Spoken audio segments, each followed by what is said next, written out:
Assalamualaikum warahmatullahi wabarakatuh. Halo semuanya, kenalin nama saya Obiana Malaysia.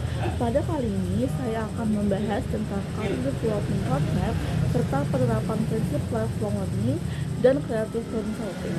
Pembahasan ini berfokus pada bagaimana saya dapat merancang jalur pengembangan karir secara berkelanjutan dengan menggabungkan semangat belajar sepanjang hayat dan kemampuan berpikir kreatif dalam memecahkan tantangan yang akan dihadapi saat di dunia kerja nanti.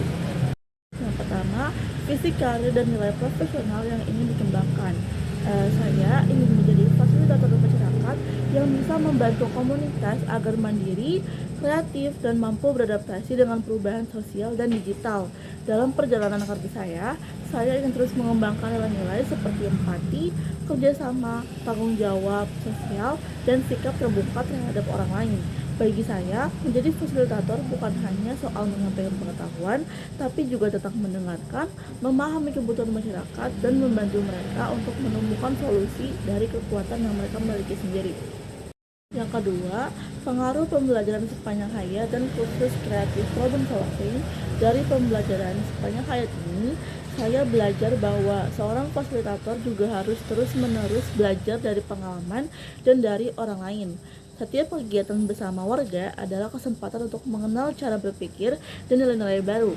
Sementara itu, kursus kreatif problem solving membuat saya lebih berani berpikir kreatif, melihat masalah dari sisi yang berbeda, dan mencari solusi bersama masyarakat. Kedua hal ini membantu saya menjadi fasilitator yang lebih terbuka, adaptif, dan mampu mendampingi perubahan di masyarakat dengan cara yang positif. Yang ketiga, langkah konkret pengembangan diri yang bisa saya lakukan 6-12 bulan ke depan. Saya akan fokus mengembangkan diri sambil tetap aktif di organisasi dengan cara melakukan yang pertama itu menerapkan keterampilan fasilitasi dalam kegiatan organisasi seperti memimpin diskusi, membuat pelatihan kecil, atau membantu program anggota. Yang kedua, saya bisa mengikuti pelatihan webinar atau webinar daring tentang fasilitasi, komunikasi, dan pemberdayaan masyarakat yang bisa dilakukan di waktu yang luang. Yang ketiga, mendokumentasi kegiatan organisasi sebagai bagian dari portofolio dan bahan refleksi untuk belajar dari pengalaman. Yang keempat, melakukan refleksi rutin setiap bulan untuk melihat perkembangan diri, terutama dalam hal kepemimpinan, empati, dan berinteraksi dengan kelompok. Kesimpulan yang bisa saya ambil yaitu sebagai fasilitator masyarakat, saya menyadari pentingnya terus belajar, berempati, dan berkolaborasi. Melalui nilai profesional yang saya pegang dan pembelajaran berkelanjutan, saya berusaha menjadi pendamping yang adaptif, kreatif, serta mampu membantu masyarakat menemukan solusi dari kekuatan mereka sendiri demi menghadapi perubahan secara positif. Yang ketiga, langkah konkret pengembangan diri yang bisa saya lakukan 6-12 bulan ke depan.